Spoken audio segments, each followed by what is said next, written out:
right, welcome back to another episode of the Heroic Nation podcast, and a lot of exciting stuff. Exciting.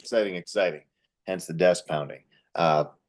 Stuff going down. So this is the first episode under the flag of Counterculture Inc.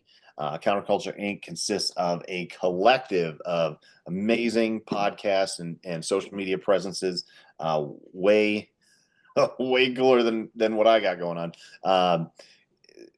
Anti-Hero podcast is leading the charge with this. It is kind of like their brainchild, and they're bringing a bunch of like-minded people together.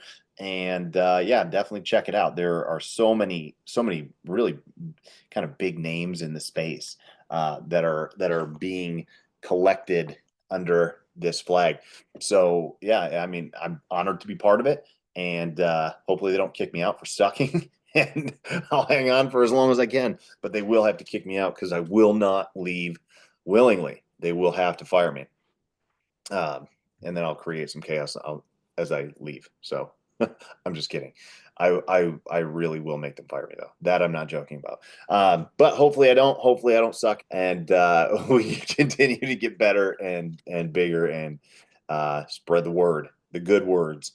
So yeah, and with that said, the guest today is Tyler from the Anti-Hero podcast. And like I said, they're doing an amazing job building their platform. I talked about this on Beyond the Barrel, who is also under the flag. Beyond the Barrel podcast is that Anti-Hero is actually derived from me. So you can listen to that show and find out all about why I started that for them. I spoiler alert, I didn't really, but Tyler did hear me on a podcast, so one of my old ones, and kind of got the idea back in the day to do this. And now here we are, X amount of years later, they're kicking ass and taking names. And I was glad that I could kind of inspire, like him to do this. So it's good shit all the way around. All right.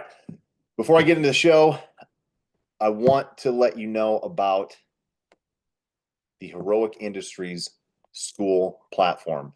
It is an online training platform that is totally free to be part of. If you are looking for strength conditioning, mental and physical health and performance, it is a place that you specifically can go to learn all of those things. It's where I post all of these podcasts, as well as several different lives and coaching throughout the week.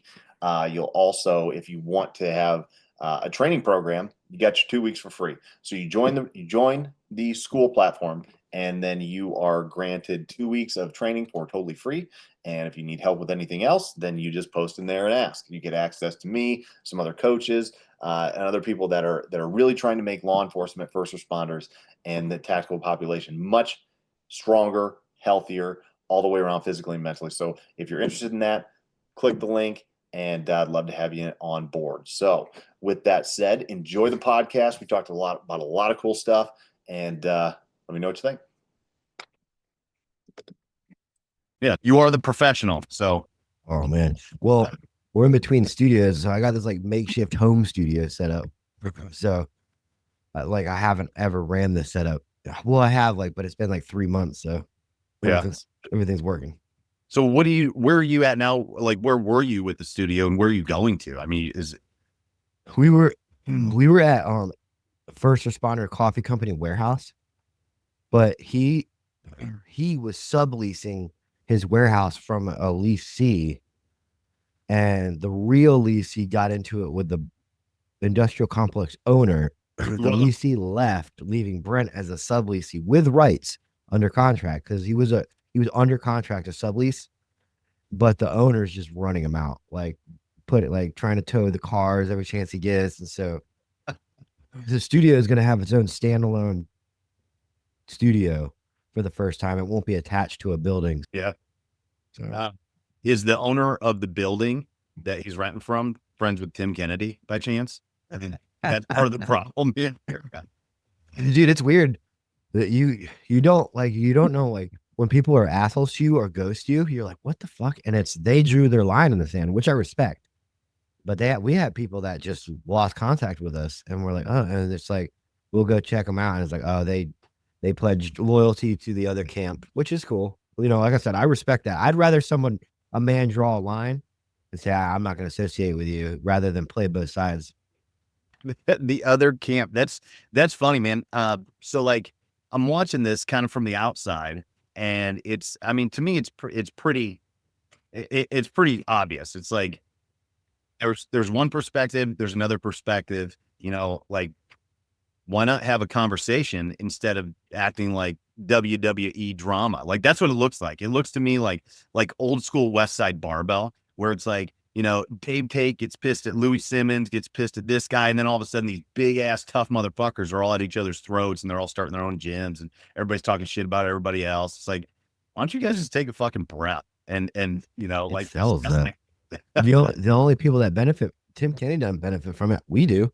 Right. No one knows who we are. So every time Tim Kennedy throws a temper tantrum or something, people are like, who's the anti-hero podcast? Yeah. Right. So did I see something with Dan Crenshaw the other day? Did you? Yeah, I guess I'm not making this up. He's really good friends with Tim Kennedy. I did not know that. But we had Eddie Gallagher on a long time ago, and Eddie was like, when I got jammed up and he was wrongfully tried and imprisoned by the Navy, he was like, I reached out to Dan, a brother SEAL who had the power to help me, and Dan turned a blind eye to him and just didn't want to get involved. So that's what we said in a recent clip. I'm just regurgitating what Eddie Gallagher told me. And Dan Crenshaw went off at the mouth at like 1 a.m. Well, it's Texas time, so probably like midnight his time, just calling us chubby and retards. And but here's the thing: is that he's got 2.1 million followers, and he shared the reel. Like any publicist would be like, Dan, just let it go, laugh it off. Don't give these guys a light of day. But he shared it, so now all 2.1 million of Dan Crenshaw's fans got to see for themselves that it's kind of just a funny clip. We put music behind it and picked on his eye patch a little bit. Like it wasn't like a declaration of war. It was just funny. But but you can tell, man, you can tell where people are sensitive. If you make fun of them and they cannot take it, you can tell like there might be something to this. Like, I said it as a joke, but holy shit. Like, yeah, I think we need to pull on this thread a little bit. Yeah, he's under fire. Fox News hates him. They're all saying he's got insider trading going on. And, so he's going through all that too. Maybe he just thought it was like more people dogpiling on him. But again, it was just, we expected him to go, y'all are wrong. Y'all want to hear what really happened? Like, absolutely, Dan. Let's hear what you have to say. Like, but he called us chubby. Nice. Very, very congressman of him. Like you talk about insider trading with dudes like that. I don't know how like that would be so hard to have all that inside knowledge and not act on it, but yeah, it's neither here nor there. Yeah. And I mean, he kind of went on and explained it a little bit. He's like, they're saying like, you guys want all these congressmen and senators to not have any of these rights that you have. Like, who's gonna and then he said the only people that would do this job are millionaires because they can afford to. He's like, would you want that? And right. That's a great question, because you want those to be representatives of you. So, going on record as saying, Dan Crenshaw, I agree with you on that. Yes. Hold on. Can I shut my bedroom door? My family's so loud. Yeah.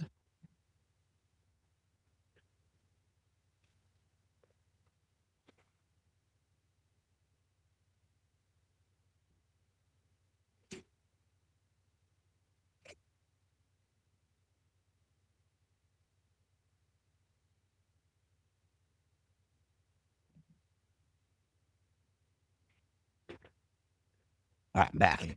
Yep. Well, cool, man. Well, thanks for jumping on. I won't take too much of your time today, but like, let's kind of touch base on the Anti-Hero podcast itself. I want to talk to you about that because I know we've talked over the past, how long has it been on now? Like a year and a half or so? What, when you were on? No, well, yeah, when you started it. I think it's been 2 years, and it's probably been about a year and a half since you've been on. You were my first ever remote podcast guest. First ever. OG. I set the tone, set the bar. and then you did the Nazi comparison. I think that was my first ever viral IG clip. I can't believe that was such a stupid little thing. And it was like, this guy's a Nazi, even looks like a Nazi. He even looks like, it was more about my haircut than anything. Oh, that's funny. But, so what are the origins of it? And like, I want to talk about the name, like why you selected the Anti-Hero podcast. So yeah, on that. Well, I got essentially peered off the team, and I had a lot of time on my hands. So I didn't. I'm not on brand for like, and I'm not saying this to be funny or anything. I'm not on brand for SWAT. SWAT's still a government entity. It's an organization. It's a professional organization, and I really do respect that. But I had the apparel line. I don't. The way I think is a lot different than I think.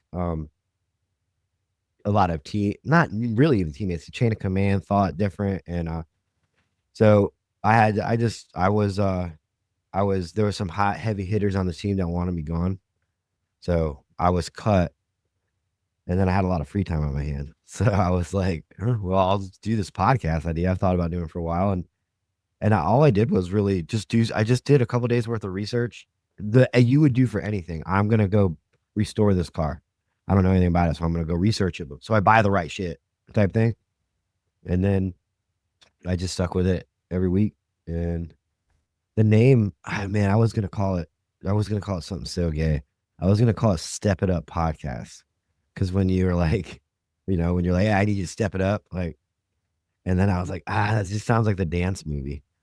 So It I really went with does. the anti. Yeah, and so I was literally picking my email for the podcast because I do that with anything I start. I pick an email, and I was like, the Anti-Hero podcast. That's just bold. It's not bold, basic enough. It's not taken. And it kind of represents me or a lot of us in a way that, like, when you go full on one thing, you might like I might not be on brand for, you know, being on the front of cereal boxes and eat your vitamins and your Wheaties and you can be strong like Superman. That might be like the guy that, is the anti-hero that you watched as a kid, you know. So I think that's where the kind of name came. But the anti-hero is a varying level of however you want it to be. Because Batman technically is an anti-hero. It's all how you perceive, you compare yourself to a good person versus some of your flaws.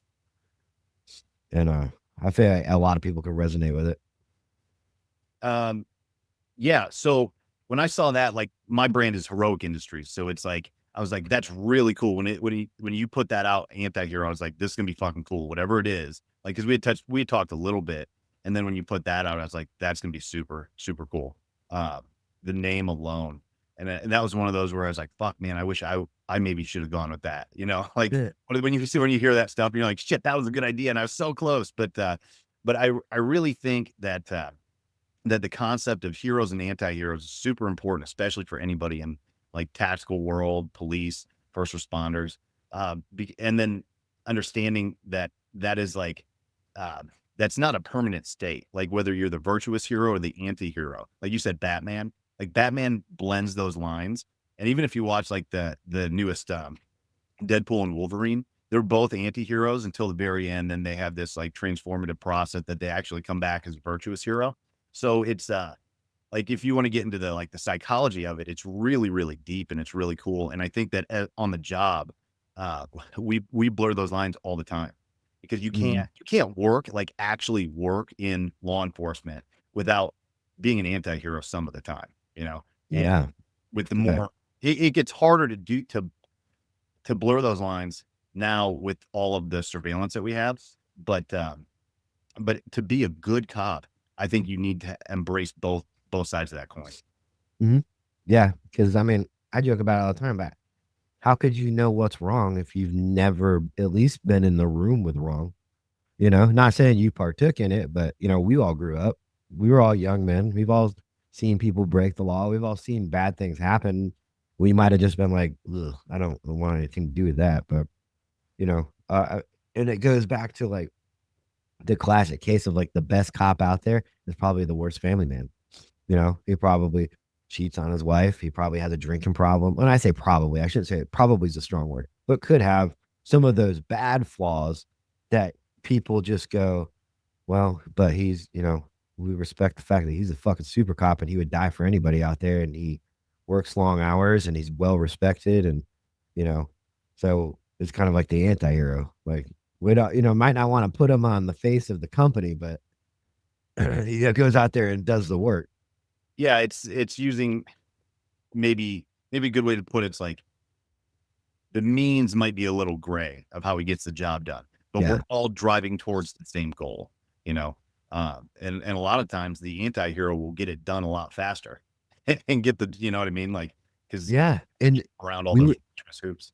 we were just talking on my podcast the other day about the psychology of why people like bad guys in TV shows, which makes the writers turn them into anti-heroes because they're like, holy shit, these people are really resonating. But there's probably a very easily explainable, broad a reason on why people are infatuated with bad guys. But I think anti-heroes can do what real solid, eat your vegetables and take your vitamins heroes are able to. They're able to reach more people than those heroes aren't. So they have their job, that each one has their place, kind of thing. Yeah, and like what you start getting into here is Joseph Campbell's hero's journey, and like my background's in psychology, so like this stuff is awesome to me. I love this. I love ripping this stuff apart, and I love comic books. So you can really see where all the parts. But yeah, and this is why, like, when DC started, they were all virtuous heroes. It was Superman, and like Batman was different. But he became this, like, especially in like the golden age of comics, he became this virtuous hero, and it really was like detrimental to the company because when Marvel came out, all of their heroes had way more personal depth. So you could see their flaws, and you could see, like the allergy attacks that Spider had and that kind of stuff, as Peter Parker. Wolverine smoking a cigar. Exactly. Like just being an asshole, like that kind of stuff. They give him a lot more personality and character flaws. So people gravitated way more towards the Marvel stuff than the DC stuff. So, but you talk about villains too, and it's like without a good villain, like the heroes aren't defined, or the anti-heroes, right? And then you take those really popular villains, and some of it's marketing. And it's like, well, how can we put these characters in more stuff? But then you give them more redeemable qualities. And then all of a sudden they're flipping sides and they're on the Avengers. And it's like, how did Deadpool get on the Avengers? How is Venom a hero now? That kind of stuff. And it's like, it really shows you that, like, inside these archetypes, all of them like live inside of us. And it's like, Yeah. which ones are we going to choose to use in that moment? Is that appropriate or not? That's actually a really good point. So it's and as like you said, what do we pull from as fans, as living and values, and like, I feel like I can do more good as an anti-hero, as somebody that goes on platforms and advocates for cops and is vulgar, not vulgar, but not like textbook, like, union guy. Yeah. And I just have, I can better help the industry and help us doing that. Whereas if I were to go on and, I don't know, like, look in the part, like, I'm not like a physically fit dude. So like when you look at me at face value, like, dude, motherfuckers in a beanie, you know, like, I just like, so you have to have kind of replace it with other imagery where, if you were like, for instance, if I was be like, yeah, you need to work out and be healthy, they'd be like, I don't, give me something good, Tyler. What's the new drama? You know, whereas if you said, hey, you need to work out and be healthy, people are gonna be like, yeah, I know. I'm definitely going to listen to you. It's just kind of what you bring to the table.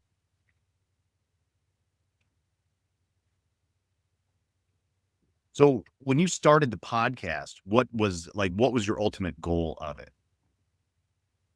Uh, I think kind of like put balls back into police work. And so I would just, uh, talk about things that were very, uh, vague and broad. They were problems in our industry, but they weren't particular to me or my agency that I work for. They're just problems that we all go through as in a culture that we need to address. We're losing union strength. We're losing good candidates. We're losing guys as an industry every day. And it's like we're just falling apart. And so I was like, well, I'm going to start shedding light on some of just the biggest problems. And people are like, oh, you can't do that. It's crazy. Like, I can't say that most cops have PTSD because they go to fucking a traumatic event, a shift, and they start being callous to it and used to it. And then, then you have to learn to live with it. And that takes 5 years to really learn to live with it in a healthy way, because the first 5 years you're going to be living with it, but you're going to be storing it in the closet and it's going to be coming out at times. And I'm not saying you need to go to therapy by any means, but the 5 year rule, just with cops, with everything, just everything clicks and you're like, oh, okay. And then you can kind of look at it as a more, for me anyways, I can look at it in a more healthy light, as opposed to like just dealing with all the shit that I see and stuff like that. Um, Now PTSD is a funny thing, man, because like what causes somebody to have it or to deal with it or to say it out loud like is totally different. So it's like we have this such a broad scope of what could possibly kind of break you down as a person, like like person to person, cop to cop, right? Um, so it gets really hard uh to deal with it, from an appropriate standpoint. And a lot of it is like, well, just make sure you have somebody to talk to. You talk about therapy not being appropriate. It's like, well, yeah, it might not be, and there's so many different ways to deal with processing the shit that we see. Um, and in all of it's exacerbated by the fact that our structure as agencies is not built to support it. All it is built to use us as a tool, use us up and spit us out on the back end, you know? Yeah. So yeah. So, and then to compound all of it, our expectation that that's not the case and that the people in charge actually do care about us, is like wrong. So then that kind of exacerbates things further. And then we feel like we're completely alone in this. Yeah. I mean, you nailed it. PTSD is just, it's per person. That's why you can't really put like things on it, because like my one time I reacted really weird to a beeping sound. Not in a bad way. I like locked in, and like my body posture changed, and my wife was there and she goes, "What the fuck was that?" And I was like, "Dude, that's our same tone out at work." We were on a beach at a lifeguard station at night, and that lifeguard station just happened to put out in another state. Just same tone, right? Coincidentally. And she was like, that right there is like, that's PTSD. Like your body is responding to, a sound that you heard, and you're snapping into almost like autopilot. Yeah. And so, but, and my co-host has a really good take on it. Because I remember when I first met him, I asked him, like, how does tier one guys just murder people for 20 years and then go about living their life? And he said that he does think that PTSD exists, but he treats it more like an injury, and you should never say that you are disabled. And he said also, it's all about your mindset going into it. So if like me and you are going into the job, uh, and we have people telling us you are going to see dead bodies all the time, you're going to be in the room and feel the energy of people who are going through the worst day of their life, and you're going to go live with it every day with them.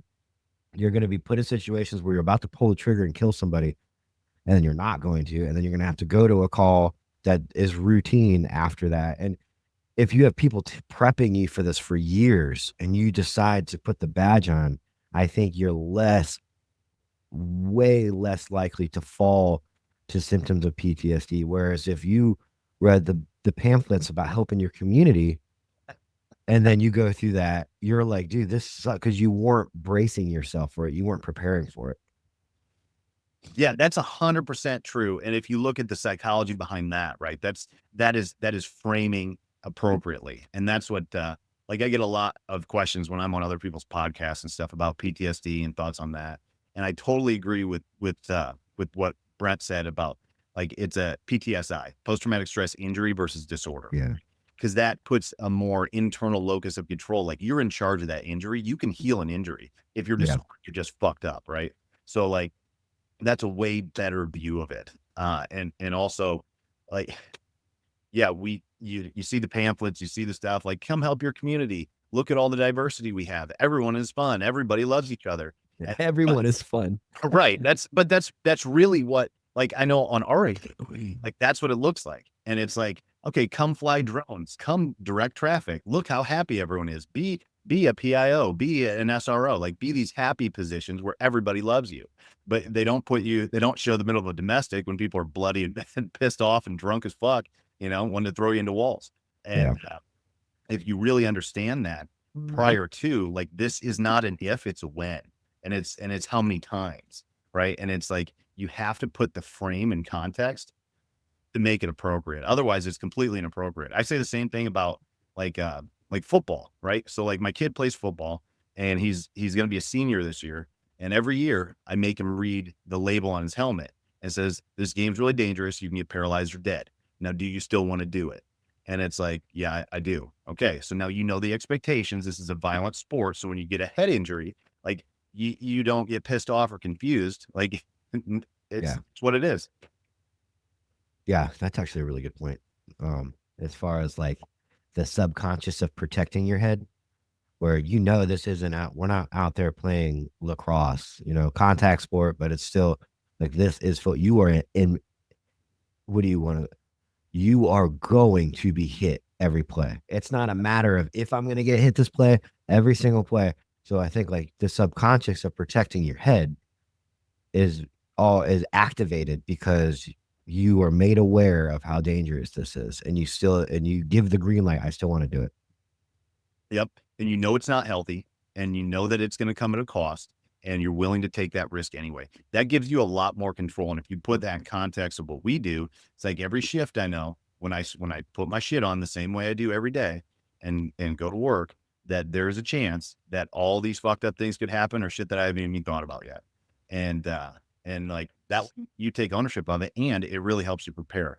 So like, Yeah. this is where an ounce of prevention really is like a pound of cure, is like absolutely true. Yeah. Yeah. Another thing you mentioned there is that I think is really important that people don't think about, and we don't think about as cops, is like all those almost shootings, right? So like I've been in a couple actual shootings, and I don't know how many thousands of like taking slack out of the trigger type deals where it's like, Yeah. oh, here it is. And I think everybody can relate to that, because whether you've actually pulled the trigger or not, it, like, in your mind, you've had like so many close, like almost pulled the trigger, um, to the point where your physiological responses are the same. And it's like you can have 3 or 4 of those per shift, and the physiology is the same. Yeah. Well, I actually want to pick your brain on this. I've never felt the physical feeling effects that you cannot help, no matter how strong your mind is. Like there was one time where like it was the closest I've ever been between I'm gonna like probably do this and killing someone. It was like it was there. I was touching, Yep. and but I held a position for probably 40 minutes. So, the next time this person walks in my crosshairs, you know, I'm not a sniper, so I don't know like what the mindset of a sniper is, but I had an M4 in an active shooter situation, and they were like, if he comes into this view, you end it because he's firing at us through all the windows. So, all right, I came to peace that that's going to be me. Ended up not happening. It all resolved itself. And the next day, I felt so that we got off work at 4 in the morning, 5 in the morning when we should have gotten off at 2, and we had to be back in at 2 p.m. And I remember thinking when I woke up, I'm like, did I fucking drink that? Like, what day is it? I was so hungover and I had no alcohol. And like the whole day, my head hurt. And I was like, what the fuck? I yelled at an old lady at 7-Eleven for no reason. And I was like, I started doing a little bit of research on it. And I came to the conclusion that it was like something with my adrenaline dumping. And, the fact that you can't, if the whole shift goes through something like that, you have to come into work. The whole shift can't not come in. Everyone's got to come in. Yeah. Yeah, no, absolutely. A lot of it, I think what you're describing is just lack of sleep, because like even though you got some sleep, because of the time frame and physiological responses of all of the adrenaline, the cortisol, the noradrenaline, norepinephrine, like all of this. And I'm not like a physiologist, so I can't give you all of the cascade of effects, but I know that all of that activation of that sympathetic system is going to fuck your sleep cycle for sure. And then you're going to still have those effects on the back end of that. And a lot of times, like, you get an actual hangover, and yeah, you're dealing with the toxins of the booze or whatever. But a lot of it is like you didn't sleep at all; you were just unconscious, right? So Yeah. not to, like, well, were you asleep or did you pass out, right? So when you pass out, you're not actually sleeping. That's the same issue that they have with like sleep aids and stuff, where they'll just put you unconscious so it seems like you're sleeping, but you don't need positive effects of sleep. So you didn't get any positive effects of sleep. And that's also why, like, post a lot of departments, our department actually does a pretty good job with this, where post incident, post shooting, they'll give you 72 hours to try to get your sleep cycles back normal before they even talk to you. Yeah. Yeah, I think that seems to be kinda universal from what I've seen too. Yeah. So, but that would explain why it's like you're super short. You yelled at an old lady, like she was just there, but you're from a stress diathesis model. Like, it's the straw that broke the camel's back. So you're Yeah. so overwhelmed with stress, and you're starting to dig yourself out of that hole, and then all of a sudden, more stress. You got to go back to work, and it's just unfortunate that we don't have any rules like truckers, where it's like, all right, you can only drive for so many hours, and you have to sleep. Like, there should be something in place for us, because like we had the same thing. We had a SWAT incident where we shot a guy who was barricaded in a vehicle and came out with a shotgun after like a 3-hour standoff um, last January, so almost a year ago. And then that went from midnight, New Year's Eve, to like 5 a.m. And then all of us that work days had to go right into shift. They didn't even give us an hour Yeah. to decompress after, what, 3 or 4 dudes on our team dumped this guy. And then now it's like, hey, all right, cool, debrief it, back to work. We're like, you got to be fucking kidding me. Like, nope, go right back to work. Okay. Yeah, man, and that's, unfortunately, that's been this that's never gonna change, and it's been that way forever, and, I feel like we've kinda painted law enforcement, like you were saying earlier, as this, like, come dance with the community, and it's like a 9 to 5 job, and it went to the Irish and the Italians because no one wanted to fucking do it back then. And that's why they were like, well, I guess we need a fucking job. And that's why where the pride came from, where the rest of society not understanding. And, I think as a culture, we were okay with that. In the last half of the last decade, cops, when I say we, cops were okay with that. We had our pride, we had our brotherhood, and we didn't need the rest of society to understand or, really care about us. And then, you know, Soros or whoever you want to blame started breaking down the brotherhood and breaking down the respect that society has for law enforcement, because it used to be like, like your dad. Like, I don't agree with him and he's an asshole, but I respect his position as my father. Where now people are like, I don't respect cops at all. Like, Yeah. Well, I think a lot of the difference is, you expose the public, the normies, right, to a subculture that was hidden before, yeah, right? So if you just work a 9 to 5, say you're an accountant, right, and you got 2.5 kids and the white picket fence and like the suburbs and all that, right? You're never going to be exposed to a crackhead in your whole life, right? Other than by a total accident, maybe. yeah, Never going to get exposed to, a violent incident. You're never going to be there. Uh, and now with body cameras and dash cam footage and all of this technology, all of the normies are being exposed to a culture that they don't have uh, the mindset and the ability to really comprehend.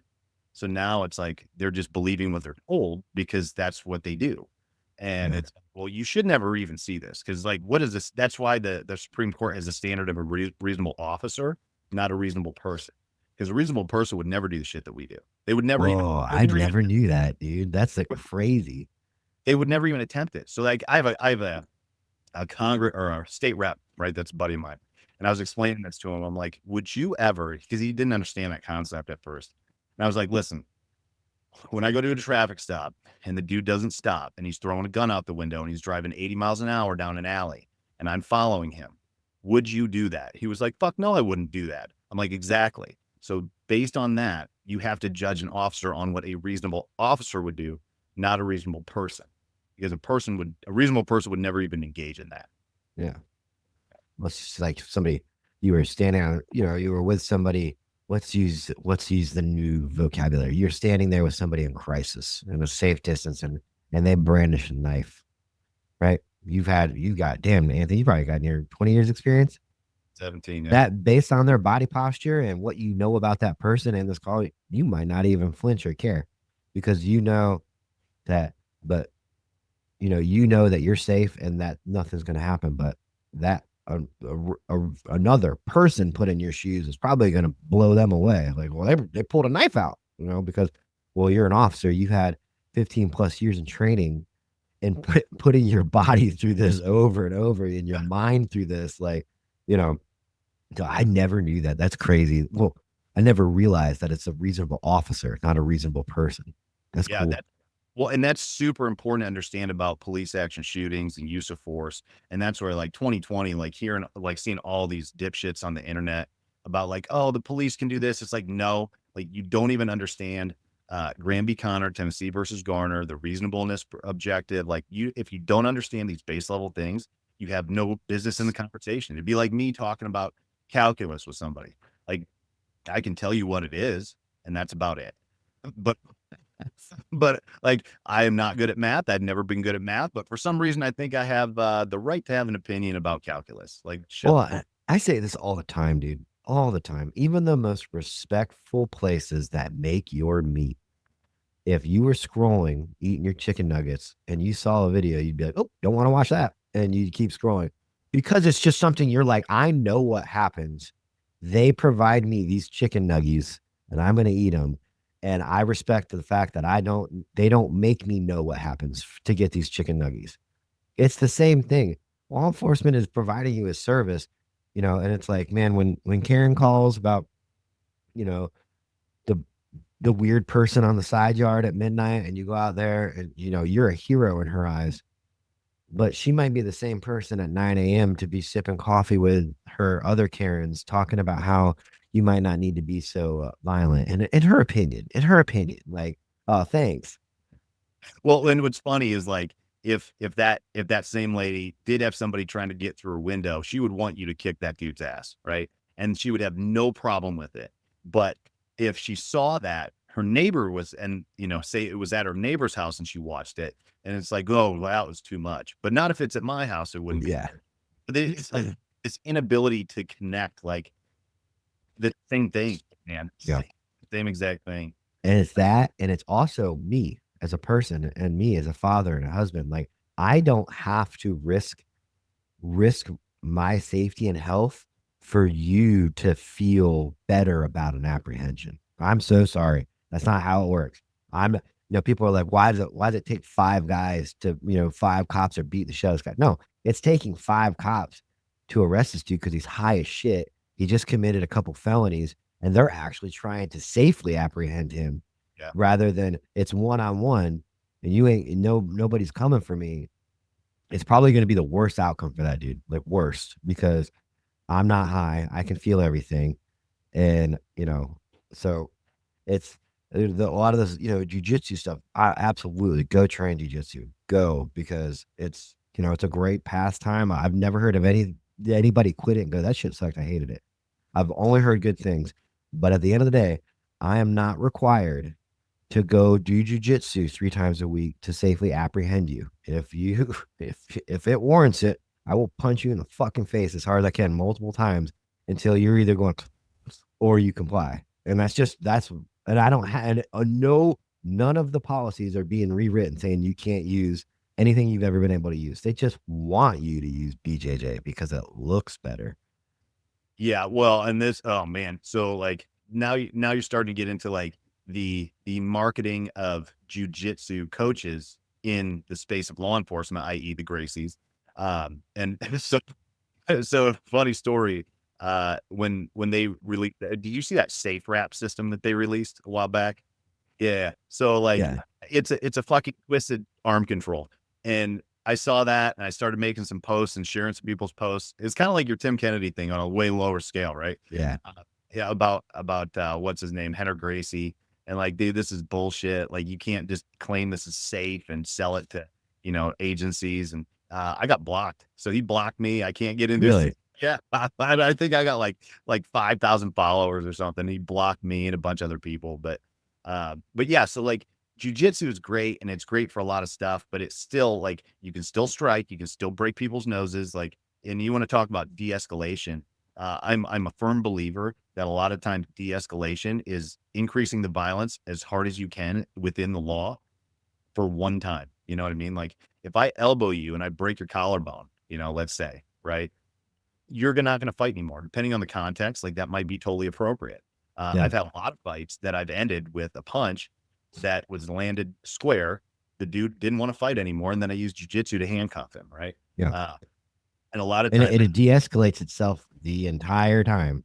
yes, it takes variables away. Right, it takes variables away. So if I try to use jujitsu and it's not really time for jujitsu control, like you're gonna have to dance around and you're gonna have to work takedowns and stuff like that. Versus if I do more of like an MMA style, I hit you with a palm heel, and then I hit you with a takedown, and then I hit you with a joint lock. That's gonna work pretty good. But it's making sure that your training matches your skill set and matches the context, and that could be strikes, jujitsu, wrestling. I mean, high school wrestling is probably the best thing to take for anybody, Yeah. that wants to get into law enforcement. Like, make sure you're wrestling. Well, it's something you do that routinely for years, especially at a young age. You could wrestle in high school and never do anything else, and you'll be 45 years old still resorting to what you know. And like you said, that's all you need. You just need to have the experience of taking down another human being. And like I haven't done BJJ probably since I was a combative instructor in the army. And after that, dude, the army's since revised their stuff, but it was brutal. And I was like, I don't want anything. It was 2012 before the BJJ hype. And but I fall right to my fundamentals. Side mount is not hard when you've done side mount for 2 years, 3 days a week, and it will never be hard for you. You will go into it, what do you call that? Um, Not subconsciously, but you will go to it without thinking, involuntarily. Yep. Yeah, you do what you do. And like I wrestled a little bit in high school. So like even when I got on the street, we went through, our DT's program, not bad, but I found myself still going, like dudes would go to base up after I'd tackle them. And when I was new, and I'd see this position with their elbow up, pushing up. And a couple times I started to run a half Nelson. And I'm like, no, no, no, this isn't good here. I don't want to roll him back to his back and let him fight more. I want to cuff him Yeah. up right now. So, but yeah, it's just these things that you learn even years ago. Like, and especially high school wrestling is super stressful. Like, did you wrestle at all? No, but I remember seeing like I didn't want like that was the first time, because growing up playing team sports, you're losing with 26, 30 dudes. Yeah. Wrestling was very like some of the dudes, I'm like, man, just like I couldn't imagine like getting mopped up in front of all of your friends in the school, like at a one-on-one and now you learn as an adult, you're like, I respect anybody that steps out there. There's no loser. But as a kid, it's like losing a fight in the cafeteria forever. And I just always thought I didn't have the balls at the time to do an individual sport like that. That wasn't like tennis. It was like, it was like not barbarianism, but it was, Oh, it's pretty close. yeah, you know what I'm saying? And it's like one man wins and you're in Yeah. fucking 10th grade. Yeah. Like it's respectable for sure. Yeah. I mean, it's legitimately I think the things that you can do where I can put my kid on a wrestling mat and say, go get into a fight. And it's totally acceptable. There are rules, obviously, but it's a fight, man. You're gonna pin the other kid down until he quits or they say that's enough. And it can go for 6 minutes, and that's a shitload of time to be in a grappling match with somebody. 6 minutes is awful. Yeah. But yeah, like it is so stressful though that like the stuff that you learn there under that high stress and to execute it, or you're going to get smashed, right? Like I know if somebody gets into my legs, I'm going to get taken down. I'm going to get smashed. It's going to hurt. So now if you touch my legs, I'm automatically getting my hips back, and I'll do that forever. Right. Yeah. Such a stressful environment. That's going to be my default constantly forever. So Yeah. And like I said, man, that's some it's comfortable, confident people that can go do that at such a young age. not caring what anybody thinks. Like I won, I lost. Like, you're dealing with that at a young age where people don't may never have to actually face the fact that they lost something, because they're those types of people that always embed themselves in social events or team sports, and it's like, you know, as a very young man, you're learning like this was all because of me. Not that I'm a bad wrestler, not that I'm a bad person. But this is all essentially my fault that this happened. And I can either train harder or get in a different weight class or quit because it's not for me. And those are just huge tasks to take on mentally at 10th grade, in Yeah. my opinion. Oh, yeah, 100%. Team sports are amazing for a lot of things. Like you see so much work within like, all right, what's my role here? How am I going to work as a team? How are we going to collectively come to this goal? And I think that those are instrumental to development of like healthy people, in productive people and jobs and that kind of stuff. You can always tell people that only have done individual sports, but you can also tell people that have never done any individual sport where it's like, no, man, you lost that race because you're slow. Like it's you. Like nobody else's fault, right? You lost that wrestling match because you weren't as good as the other dude. There is Yeah. no way around that. Like you lost because of you, and it's like, all right, I guess I can't push this off on anybody else. So Yeah. And it teaches you also life's not fair, man. God has a plan. When, like, man, why am I up against this guy? Like, like the dude, the fucking guy that's never lost, and he's the biggest guy in your class, and you're like, you're just telling yourself like, I'm gonna lose, so and it's like, why, man, it's not fair. Like, oh, that's just how life is. No one else had to face him, you did, and yeah. and then that kind of sets you up for, well, I might have lost, but now I know I can face things like that, and I'm not afraid to, and getting philosophical again, but Well, yeah, and it's like, how do you lose? Maybe gracefully, but also like, what do you gain from the loss? Because if it's just a loss and it just drives you down a negative hole, then it was a loss, right? mhm. But if you lose and you're like, all right, like you never win everything all your life. Like that doesn't happen. So now what can you take from this in order to lose less? You know, and that's naturally important. I was listening to a podcast with Jordan Peterson. I can't remember who he was talking to, but they came to the point that, sports in general, the biggest, most important thing you get from playing sports is learning how to lose and learning how to bounce back from loss. Yeah. Because I think statistically, what they said was like, it doesn't matter who it is in the career, your lifespan of playing sports, all of them, right? You lose a lot more than you win. So why do you keep doing it? You know, it's like, well, it's to learn to lose and to learn how to deal with that. And I was like, well, that makes a shit ton of sense. Well, I mean, just look at what the things that we're doing now. I mean, I don't want to speak for you, but you're probably close to be done working for the man and take on new ventures in your life. But I mean, like I said, I tell everybody all the time, I was very much inspired by a lot of your ambitions to do stuff outside of law enforcement. And so I've launched many things, and how many things have failed? Like, Right. how many things like I did not work out? And you can either sit there and go, well, that's not fair. This happened and I wouldn't, or you can go, I'm definitely not going to implement any of these things, these factors that made this fail into my next venture.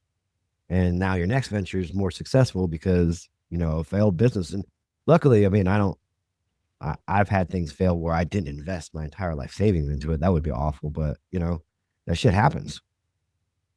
Yeah. And it's really like kind of connecting more dots here. Like we talked about like framing things in an appropriate way for the job, but it's also like framing things appropriately kind of for everything. Cause it's like, all right, my gym, right? I sold my gym. I wouldn't call like that a failure, but I don't have that business anymore. It served its function and I ran into some walls. I ended up offloading that and it wasn't exactly the way I wanted to do it, but it was still, yeah, it was a win for the most part. But would I like to have that? Probably, still. Yeah. But so now I look at that and I'm like, well, that wasn't fair. COVID ruined my gym. Well, it did kind of. Um, but how can I safeguard my shit in the future and like you said, learn from it and make it better? Cause like a lot of the stuff that you create, you think you have the thing, right? So like say anti-hero podcast, you think that this is the thing, maybe it is, but maybe in a year it evolves and changes shapes. Maybe you move into this new studio and it becomes this whole new thing. And if you don't have the flexibility to adapt and to grow with it, like you're going to miss opportunities. And that's where failures, a lot of times where one door closes, like 6 more open, you just got to keep your fucking head up, you know? Yeah, and even your successes too. Like you just nailed it. Don't be blind that this is it. Like, okay, this is the rest of the path because I mean, I knew I wanted to get into entrepreneurship, but I didn't know anything. I didn't know how. I've always worked for the government since I was 19 years old.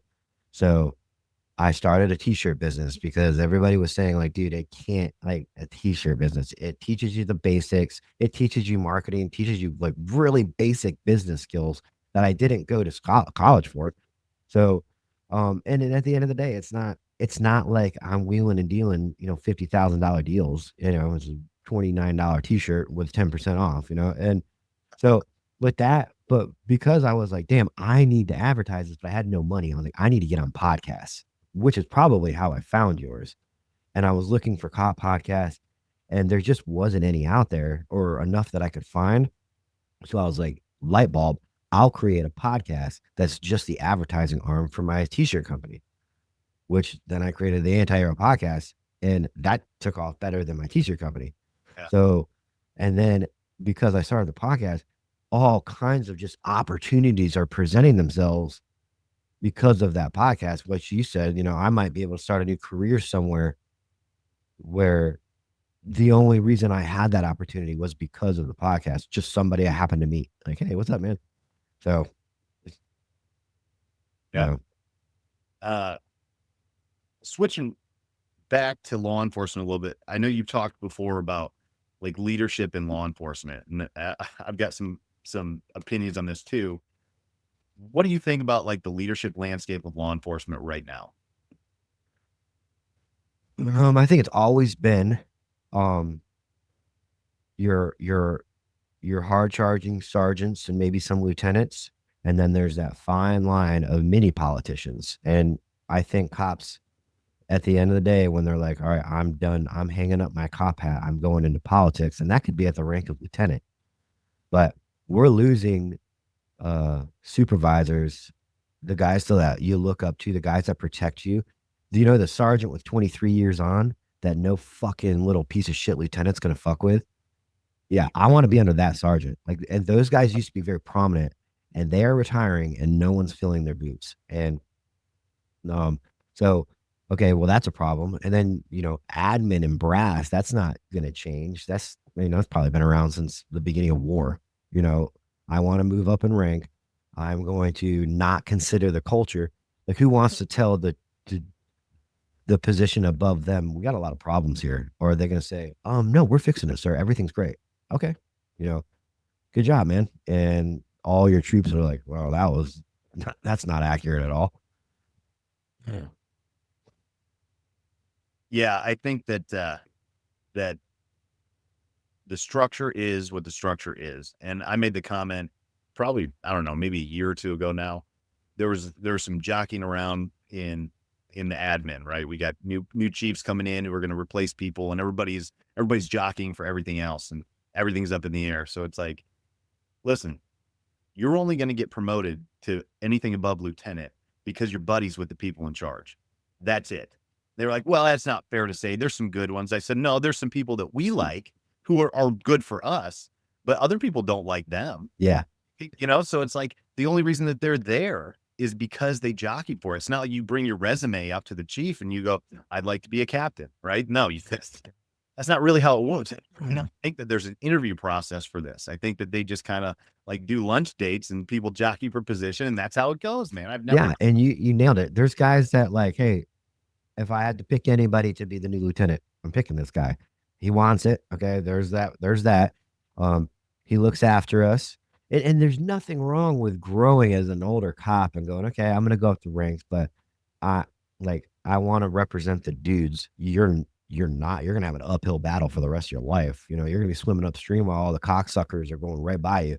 And, but I don't know. It's too, those guys are also few and far between. I just feel like that, it's it's all politics, and You know, nobody wants to stand up for cops anymore. You know, it's as sad as it is. It's just not even our admin. I don't I don't know that it's ever been true though. You know what I mean? Like there was like nobody really advocates for us. Our unions, like I think you said it at the jump of this was like we're losing power with those more and more every day. I mean, the stuff that we have now with our unions here is basically just a defense attorney in case we get into a shooting. Like we don't really have any collective bargaining rights. The city tells us what we're doing and we kind of take it. And hopefully we think it's fair, but uh, like we don't have a very strong union presence, and like who does advocate for us? And the answer is like if you don't educate yourself on how to advocate for yourself, like you're going to get walked on, and then you're going to get pissed that everybody's treating you like shit. And it's like, well, the system is kind of designed to treat us like shit, and if you understand that, then it doesn't get as hard to deal with. Like Yeah. there there was a what was it? I got sued for use of force, and it was a fight. It was like one of those fights where it's like, dude, I got cut up and scarred. I got bloody. Like it was a fight, right? This dude did not want to go to jail for a gun with an obliterated serial number. So we got into a huge fight. I got all fucked up. He got, tons of road rash from where I tackled him, and he sues me for excessive force. And I talked to my attorney who was hired by the city. And I said, well, I want to countersue because I've got all these scars. I permanent disfigurement on my elbows and stuff like that. And she goes, yes, we'll countersue. I go, sweet. So fast forward like 3 months or whatever, they're in arbitration. And she calls me and says, hey, they'll drop their lawsuit if you'll drop yours. And I go, how much is he getting? And she was like, what do you mean? I go, I know he's not dropping it unless he's getting paid because I know how the system works at this point. Yeah. And she goes, well, I'm not at liberty to discuss that. I go, it's not zero. She goes, it's not zero. I said, I want half of what he's getting, and then I'll drop mine. And she was like, are you kidding me? She goes, the city's going to have to take this to court. And it's going to cost all this money. I go, I don't care. It's Dude, not you're my pumping me up right now. You're pumping me up. So I was just like, listen, so I went on a little tirade with her, and I got on my soapbox, and I'm like, you're supposed to advocate for me, but you're hired by the city. So you're really just a city attorney. You're not my attorney. I go, who is advocating for me? I lost a uniform. I got all sorts of fucked up. I had to deal with all this shit, and I almost had to kill this guy. Like it was a big fight over a gun. And it was like, fine. I said, she goes, what do you want?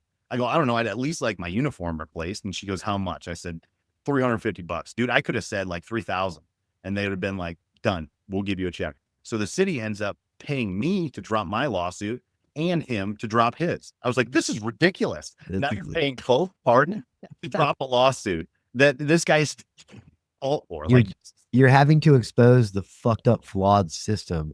And then, you know, have you ever seen that scene in Law Abiding Citizen where he's like, he makes that big outburst in court and he goes, this is what I'm talking about. How are you going to let me go? Like you were just about to, I murdered somebody and you were going to let me walk out of this courtroom. He's like, you're a fucking idiot. And it's kind of like, oh, it's like you don't care about the money. It's the fact that you strong-armed them into fine, we'll pay. And it's like, no, it shouldn't be anybody. Like, this is just the job. The shitbag should go to jail. Everybody should say, no, you're not getting any money. Take it to court. The judge should say, no, you're not getting any money. And then I shouldn't get any money because it's my job. And then we should all go back to life. But they want to pander. And it's like you said, no one's standing up for us. So you have to stand up for yourself. And yeah, you have to. And that's stupid little things. I'm the guy in briefing. That's retarded. And I don't agree with that. And then you hype up the room. The room agrees with you, but not a lot of people are going to say like, that's stupid. So yeah, I'm my captain's worst nightmare in briefings. Well, at least you have them. Most places don't have them, man. And I think that's a mistake too. Like if you don't get any FaceTime with the people you work with, it gets a lot easier to hate each other. Yeah, that's true. Cool, man. But what do you guys got coming up? I know you guys always got shit coming up. We got the move to the new studio is just kind of like the thing that's like lingering. We're waiting on some paperwork and stuff for that, but we're starting these live shows. We're starting a media company called Counterculture, and it's just um, like-minded podcasts and influencers that want to network and, you know, want to have with a strong network comes loyalty, to each other. And not saying that you podcasts can't go anywhere, but when when we're all individually alone, we're nothing. When you unite under some kind of umbrella, you're a lot more effective in standing up for, you know, like yourself and our culture. And frankly, I'm sick of seeing Black Rifle Coffee Company own that sphere, own the veteran thing, own the law enforcement space. Like, let's hire on angry cops and donut operator. Now they are the spokesperson for law enforcement. Like, that's it. Civilians know those two guys, and so no, there's tons of law enforcement podcasts out there that talk about real shit, and you need to hear them. So counterculture is literally we decided to make it like literal. It's Counterculture Inc. So we're doing our first live show in Philly. What we decided to do is we're gonna try every quarter. We're gonna go find a podcast that will not take on the financial burden, but will host the event. Hey, I know a great bar. I know a great pub. I know a great cigar lounge. I know a great FOP lounge. Um, I'll orchestrate everything, and then orchestrate getting the gear there to have the live show. Again, not pay for everything, but just facilitate it. And then we fly in, we have a huge live show, and we just do that in every city. And in theory, we're hoping it builds a big community. And it gets like we're going to Philly for a podcast called Good Cop, Bad Cop podcast. I'd never heard of them. But hopefully, with us coming, we have people in our DMs saying, like, I'll be there, like 40 people in Philly. Like, Cool. so hopefully, we're able to help out this small podcast, and they're able to give us a platform so everybody wins. So, kind of something like that. We're starting to push for a network that can facilitate all those things. Yeah, I think that's an awesome play. I really like first thing that comes to mind is Daily Wire. Like that's what Daily Wire did. Yeah. Yes, They yes, had Daily Wire. that umbrella and then all Jordan Peterson and Shapiro, all those guys. It's hard because it's businesses, and obviously we all are ideologically aligned for the most part. We all want the same thing. We all trust each other, but at the end of the day, it is business, and you're asking someone for an RSS feed, and they're going to go, okay, well, what by giving you that, I'm okay with it, but what do you give me? So you have to be very articulate in what is tangible and what isn't. Like, this is what you will tangibly get. You will be able to see it on paper. You will get this. And then you have to explain to smaller podcasts, because I was the same way when I joined my first network. I was the same way. You have to explain to them the benefits of being on a network that just you can't see it, but you experience it. And so, you know, but hopefully we'll get, and we're the hardest part is finding a platform that will allow us to, everybody wants like retard money, but they also see the anti-hero, the numbers that we bring in. So they're like playing with, we definitely want the anti-hero podcast on our network, and we want to, so we're trying to get better rates, because like right now, $500 a year per show, that doesn't benefit anybody. No show is you could just launch on Podbeam or Spotify for free. Yeah. So we're trying to work through all that. But once we get that done, we're going to hit up a lot of podcasts and be like, hey, do you want to be a part of this? If not, there's no worries whatsoever. If you do, here's what we plan on doing as a network, and go from there. Cool. Trying to think, man. I think that's about it. Oh, I know. What are you listening to right now? I think we're very aligned with a lot of things, and music I think is one of them too. So like what are you listening to right now to work out? Oh man. I'm weird. I buy music that I'm obsessed with, but like a lot of like Kubla Khan. It just depends. Like, they're very heavy. Like, that's a super heavy band. But I just downloaded the Deftones the other day. Like, I just heard a song. I was like, why don't I own that song? Because I love owning my own music. I don't like streaming it. So, like POD. I know I'm old because I'm going and downloading the hits rather than listening to. Dude, I was just gonna say that. How old are you? 37. Yeah, dude, you're hitting that point, dude. This is where I realized I'm starting to get old. When I was just like, I'm listening to the same shit I did in like 2000, 2001, 2003 when I went to Ozfest. I was like, I'm just listening to Yeah. this shit over and over again. I'm like, fuck, I'm getting Well, old. and those bands are getting back together. It's amazing. And you listen to like, I mean, no offense, I know some guys in these bands, but like, you look at that, listen to Octane, dude. Every fucking band sounds exactly the same. It's And not. now they're starting to realize it, and they're putting out articles and like podcasters are coming out and saying like they're all following the same format and they all sound like soft dudes. And no, there's no punk rock spirit in music anymore. You know, hey, if you do this for 2 years, you will be, you know, we'll let you on Octane to pay. You got to pay your dues and be part of the machine that pumps out garbage. Or you could just be a punk rock awesome band that just stand like Ozzy. You know, if you got to go out there and bite heads off bats and everyone thinks you're satanic, but you're not, like, okay, that's what puts you in front of people. And as long as your music's good, it works. Yeah. Well, anything good, and this has kind of always been the case, but anything good's still underground. But yeah, man, I'm uh like dude, Zach Sabbath, like Zach Wild's still killing it, right? Yeah. Like still after all these years doing like little underground side projects, like, hey, let's just go on tour and do a bunch of Black Sabbath covers. I've been listening to that nonstop. It's Zach Sabbath. That's a gr- I love because he put out there's no more tear. What was the album where he covered No More Tears, but it was Black Label Society? It was Sonic Brew. Sonic Brew, dude. God, what a heavy album. Sonic Brew. And then is the next one was it called Counterfeit God? Or No, that's one of the songs. It's Stronger Than Death. Stronger song Than of the, those albums, they're so heavy. They Yeah. don't follow any mainstream format.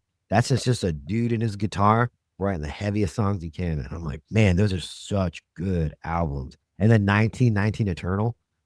God, Yeah. dude, all of them are so good. The first time, like, you know, there's songs when you hear the first time, you're like, you get chills and you're like, holy shit, what am I listening to? The first time I heard Bleed for Me on the title or the opening track on 1919 Eternal, I'm just like, oh my God, this is the greatest band of all time. And then I think I think I've seen Black Label Society probably 70 times. No, there was one time he did a tour, Black Label tour. He was touring with COC. It was a great show. I saw him in Grand Rapids up in Michigan, where I'm from. And then he came to town and we had a warrant that we served earlier in the day. And I had tickets to the show that night. And when I was leaving, I drove by the venue. I was like, fuck it, I'm gonna drive by, see if they're here. And I saw, I think, Woody from COC. And I was like, hey, dude. And he was like, hey, what's up, officer? You need to try to give me tickets to the show. And then I was like, well, I got some already, but like, is Zach around by chance? He was like, yeah, come on. Took me on his tour bus. I hung out with Zach Wild for like 2.5 hours, just shooting Really? shit. Dude, it was fucking awesome. It was one of the greatest days of my life. I'll have to send you the picture. Yeah, dude. Oh, for sure. And then make this a reel and put it in there. Dude, Before it was so before I go, I want to tell you. So I've always, since I started this podcast, I've always wanted to sit down with the cop that engaged the Dimebag Darrell shooter.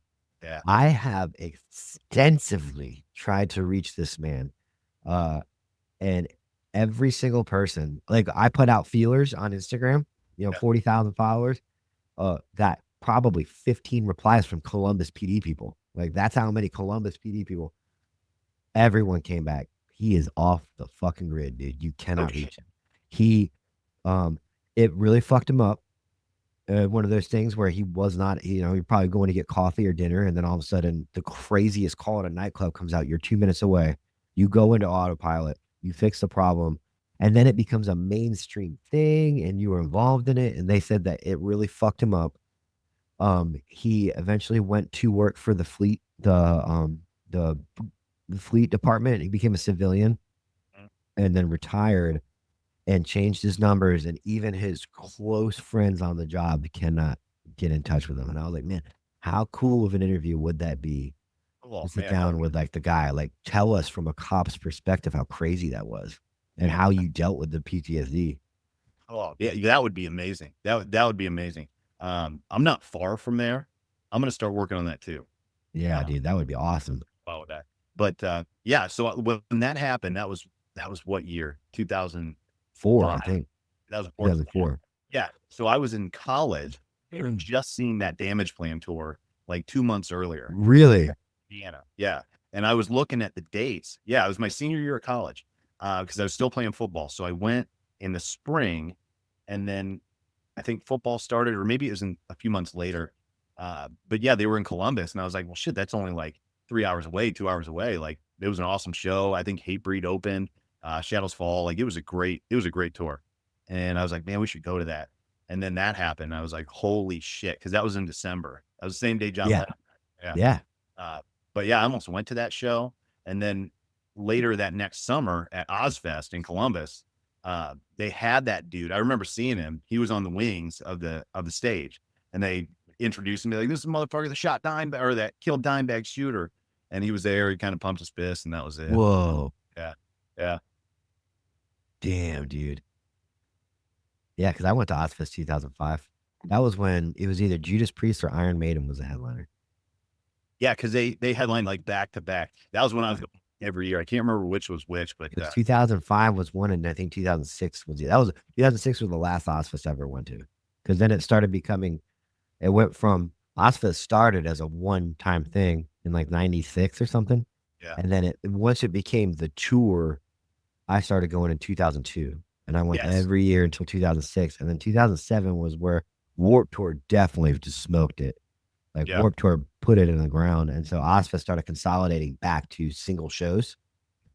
So memory lane, dude.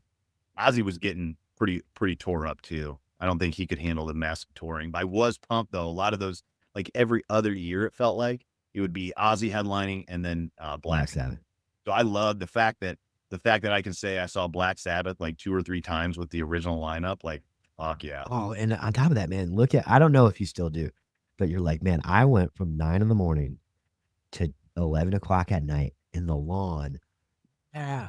But I spent the first half of my day in a gravel parking lot with a sun beaming on me. And you're like, if I did that today, I would need like 5 days off work, like alcohol or not. Like just the things that you put yourself through as a young person to go experience an all-day concert. It's like, Yeah, and I would look forward all spring, all summer, and you would just be wrecked. And coming back from Detroit or Indianapolis or something, it's like a 2-3 hour drive, and you're like, I am falling asleep. That was ridiculous. I can't believe I stayed for the whole thing. Yeah, good times. Hell yeah, man. Yeah, dude, that's all I got. You got anything else? Nah, man. No, I'm glad you had me on, dude. I'm glad we were able to do this. Yeah, likewise. You just came off a raid. Yeah, just throw the t-shirt on, like, all right. Yeah, every day. So, well, cool, man. I got to figure out a time to get down to Orlando, and I can just bum rush your studio and be like, hey, I'm coming on a show. Deal with it. Yeah, dude. We're pre-planning episode 119. That's what you need to come on. And then then make it a Thursday so that way we can do a studio session from Monday episode, and then you can just hang out for a couple hours, and we'll do the live at 8 p.m. And that's another animal, dude. That is double duty. Huh? Double duty. Yeah, dude. Cool. All right, dude. Well, I will I thank you for your time, and I'll be in touch for sure. All right, buddy. All right. Later. Yeah.